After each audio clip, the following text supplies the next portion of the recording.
Hey, I'm Eric and welcome to my shop. Everybody loves a good shop tour, so I thought I'd show you guys around my small shop. My shop is a 12 by 20 foot standalone building in my backyard. It's not a single car garage, but it's about the same dimensions. I'm based in Southeast Texas, so it's October right now, but it is 90 degrees outside. I have my air conditioner shut off so that I can talk to the video, but it's kind of hot. But it's pretty much an all year round shop. I don't have to close it off during the winter because it stays pretty reasonable, but in the summer I just get caked in sawdust. So my real seasons are fall, spring, winter, and not so much summer. Anyway, I wanted to show you guys around. In 2022, Mark Spagnolo, the Wood Whisperer, showed some small shops, and I was actually featured, but I have taken this shop a long way since then, so I just wanted to show kind of what I've done with the space and how I get around with having a small shop. So I'm going to focus in, I'm going to try to take my time. I'll show you everything that I've got. Some of it's a little bit messy, but a lot of it really works well for me, and I think I've got a pretty good flow. So come along and I'll show you what I've got. So one of the first things I want to show you is that I like to make small boxes. I love using up my scrap wood to make small boxes, and I don't need a lot of room for that. But I like doing hand cut joinery. So these are dovetails and friction fit lids. So this is a fun thing I like to do, and it doesn't take up much space. And this is kind of a good way for me to practice for making all of my furniture for my house. So I've made lots of furniture, my bedside tables, cabinets, all kinds of stuff in my house. And but I just love doing the joinery. It's really fun. So that's one thing I've made. Another thing I like to do is, I've made my dining table and I've made my chairs, and none of them match. But here's one I wanted to show. So this is just a stick chair I've made of my own design. Being in Southeast Texas, there's surprisingly few craftspeople down here. Most of the people I see on the internet are from up in the Midwest or the Northeast. And really not many people from Texas at all, especially not Southeast Texas, which is just like the carcinogenic coast. It's a very industry heavy place, lots of people doing construction and plant work, but not so much woodworking or fine furniture. So I'm pretty much alone, and I have had to teach myself, and that means I do things that are pretty unconventional and probably not advisable, maybe especially in other areas. One such thing is that I used walnut for all these components, except for a few of these spindles and the seat blank, which is kiln dried red oak, which has a tendency to split. But if you can see, this one has held up very well, and it's a very pretty straight grain. Another thing is I have done bent lamination for my backrest. So some of this stuff is just like you wouldn't learn this in a class, and probably would be discouraged, but it works out, and it's fun just to get in there and try stuff. And this one's held up for several years now, and I really like it. So none of my other chairs match this one because they're all kind of like their own form a little bit, and that's okay with me. Anyway, this is some of the work I like to do, and just wanted to show that as an introduction to my shop. So this is the work that kind of I expect to get out of here.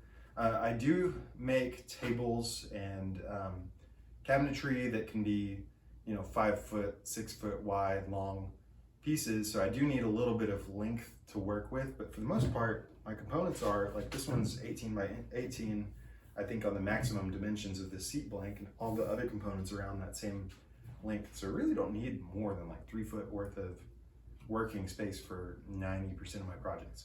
So anyway, I'm going to show you around my shop, show you all my tools and my organizational habits. I'm not a very clean person in general, so just note that there's going to be some mess along the way, and that's okay. This is my workspace. So just come along and enjoy. And if you want to, in the comments, ask for me to focus in on something, I'd be happy to show off how I use certain tools or what kind of projects I'm working on, and whatever. Just ask questions and I'll make more videos. So thank you very much for watching. All right, so first up, I'm going to show off my workbench. So this is my Moravian workbench. I just built this year. It is all southern yellow pine, and it's about 3.5 inches thick, so it's super hefty top. I bolted the top down to my legs, but it's still removable. It's just you know, a T-nut with some star knobs. I did all kinds of traditional joinery on here. It's held together with wedges, which are super tight. I did include a tool tray, but most of my work surfaces, I think this is around 18 or 19 inches of workable surface before I get to my tool tray. And then I've got an insert block that I can use to stand other stuff up at full height if I need to work on a chair or something like that. Below it, I have a combination shooting board and bench hook so that I can do sawing and quick shooting board stuff. I have more dedicated shooting boards for bigger, more precise tasks. I have a little workbench cabinet beneath that contains a few of my hand tools and sharpening tools. I did do dovetails on those just for fun. This is made of cherry. Here are my Stanley Sweetheart chisels, which I just got a couple months ago. I have several chisel sets, but you know, just hide them in different places for different work. So that's it. Here's my sharpening supplies. They are quite handy when I need them. Drawer full of pencils and a marking gauge. I keep my finishes underneath, which is a little bit of an embarrassment, so I'm not going to show you that.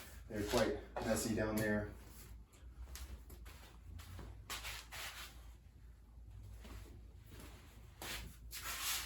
For the vices, I have a big heavy cast iron vise, which is actually from Harbor Freight, and it's an excellent high-powered vise. On the end, I just use an Irwin vise with an auxiliary block and a bench dog to do my inline vise clamping. So that's what I've got for my primary workbench, and it's worked out quite well for the short time that I've had it.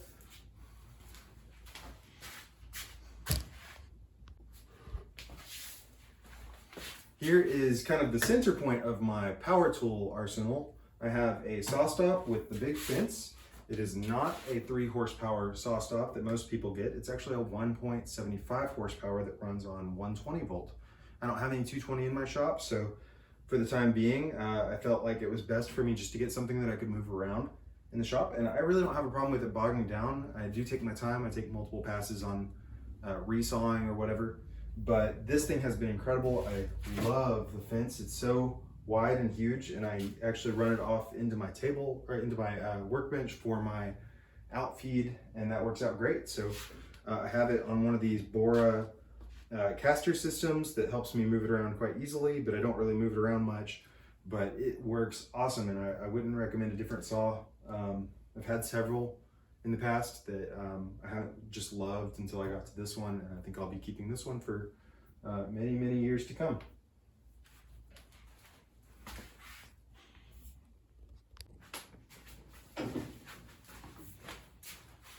Now for any table saw, you need dust collection. So for that, I have a 2 horsepower Harbor Freight unit that I have cut apart and hung on the wall as if it were one of those Dust Right wall mounted ones. This one was only around 200 bucks, but the Dust Right one is like 600 or 700 bucks for about the same capacity. So I got myself a 3 micron bag and have hooked it up like you would one of those, and it has worked out pretty well. It's not the nicest thing, it's not the quietest thing, but it works well for my shop, and it's the only thing that I actually use a 4-inch dust port for, so it works quite well for me. To go with my table saw, I have various jigs that I have hung on the wall, mostly my crosscut sled here that works well, and it's simple but it works, and various other jigs over here. And I do have a dust hose for the better dust extracting blade guard here that I'll use sometimes, but a lot of the time when I'm using my table saw, I do non-through cuts, so that doesn't quite work for me all the time. So usually I'm just using the basic shark fin riving knife on my table saw. But this works out well for me. I store some other finishing supplies in these 2 boxes here, and then some of my like shaping jigs or layout things for my chairs are up on the wall. I have a little bit of wood storage up here as well as my sheet goods that just lay up on the wall over here. Spinning a little bit to the right, you'll see this is kind of my wood storage. I just organized it yesterday and it's still not that organized. but I have a lot of my taller sticks here. I have a ton of white oak that was like used for blocking. It's not the greatest stuff, but it's like 6 and 8 quarter and 12 quarter wood. So I've got quite a lot of that that's just kind of piled up here. It's all in rough dimension, so I'm not too concerned about sticker stackering right now. But it's all old too, so I don't expect much wood movement out of it. I have a little window unit that's enough for this shop for 3 seasons, but not quite for the summer.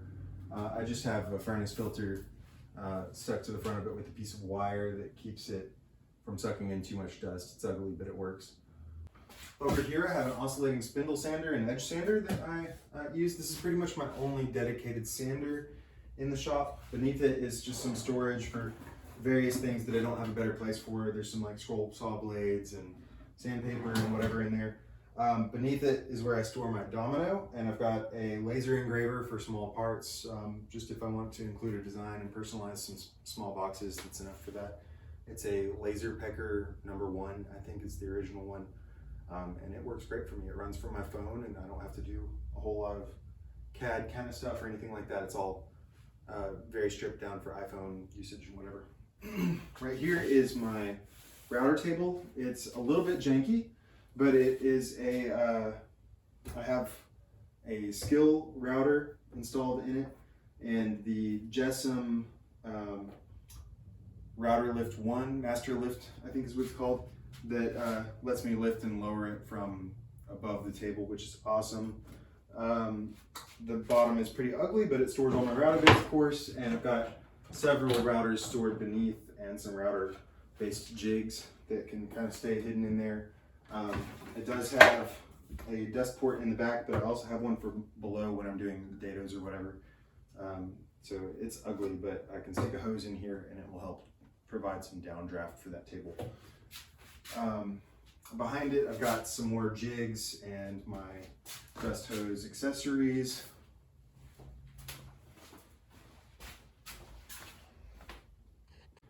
Now for this next part, I wanted to show you guys my overhead dust collection arm thing.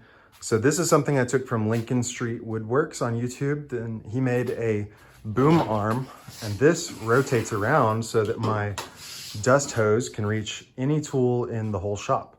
I can reach every corner with this thing, and it stays out of the way. I never have to trip over hoses. On top of here is just like a Christmas decoration button that turns on my shop vac,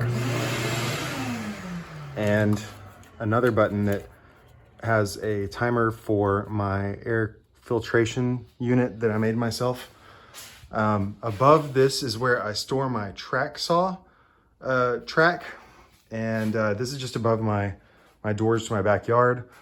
You'll notice that I have open rafters, and I put in a lot of these LED lights so that I can see very well. It's very bright in my shop, which I love. But because of this, I have not really much room for insulation. So when I put in this drywall, you'll notice I didn't even tape the seams. There's no insulation.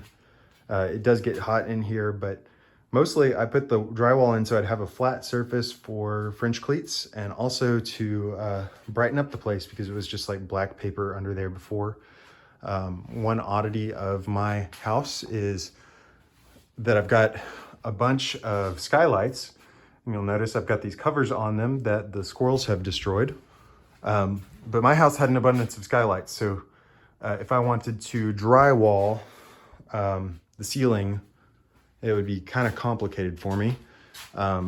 So instead I just save my rafter space for storage of different things. I put my steam box for steamer up there, my steamer up there, and up here I wanted to show my air filtration system. So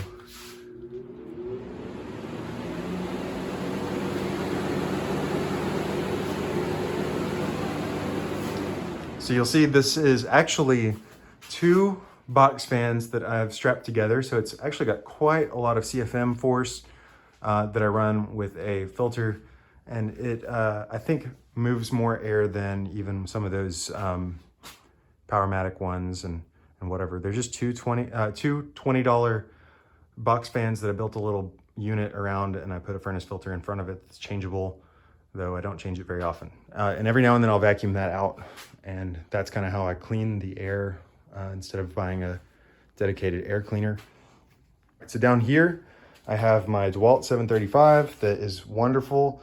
And you can see I just store my shorter offcuts in there, so anything that's around 18 inches can fit. And I have just strapped on a bag on the back. It's too much of a hassle for me to hook up my dedicated dust collection to it because it's 4-inch and it has an impeller of its own. So I just use that with one of those low filtration bags, and it does produce some dust, but so do some other tools, especially this guy. This is my worst dust offender. This is a Porter Cable 14-inch bandsaw. I have a Craig bandsaw fence on it, and it has some integrated storage underneath. The interesting thing about this one is that it had half horsepower more than equivalent models. It does only have the 5.5-inch resaw or 6-inch resaw, whatever it is, but it's pretty powerful for what it is.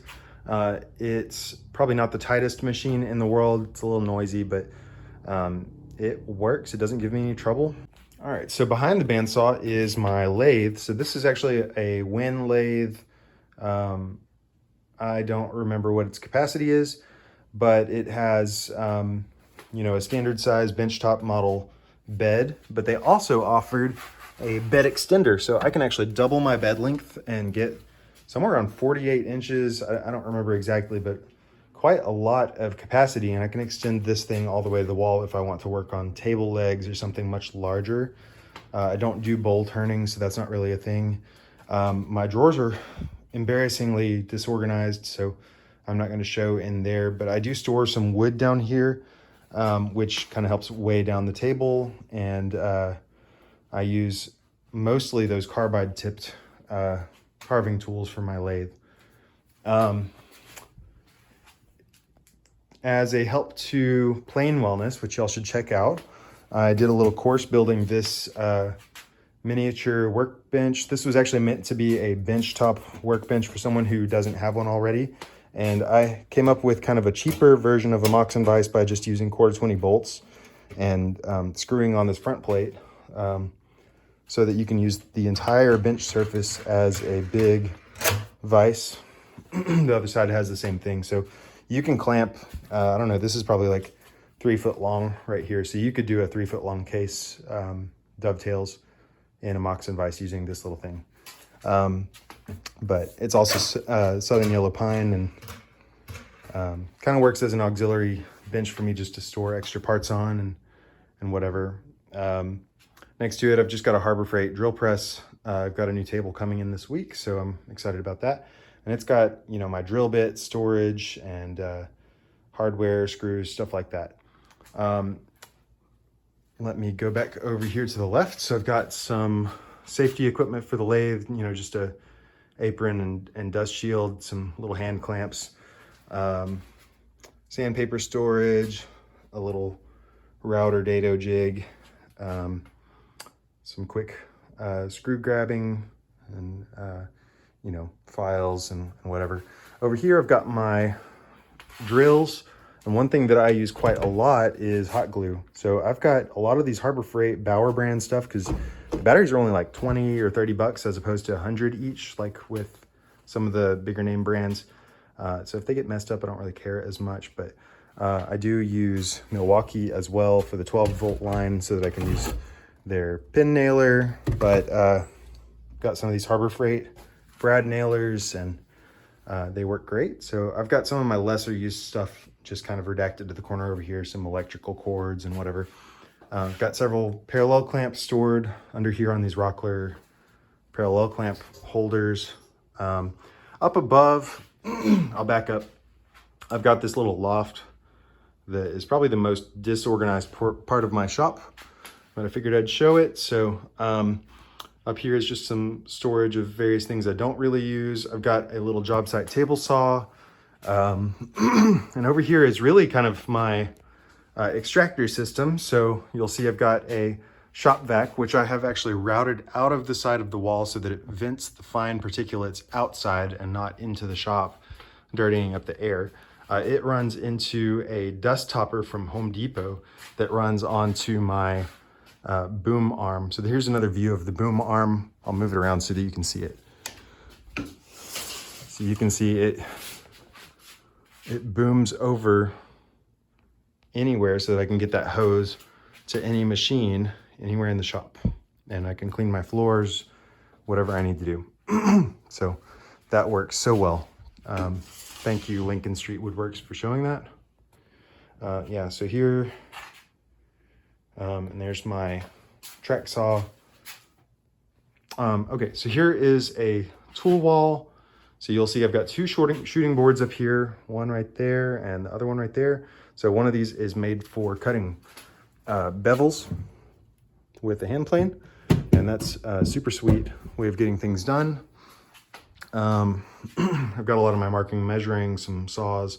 These are not my primary hand tools. Those mostly go in this tool chest, which I'll explore in a little bit here. I've got a jointer plane, you know, a number 6, a number 5, and a really bad number 4. I store my clamps on French cleats. And yeah, this takes us back over to above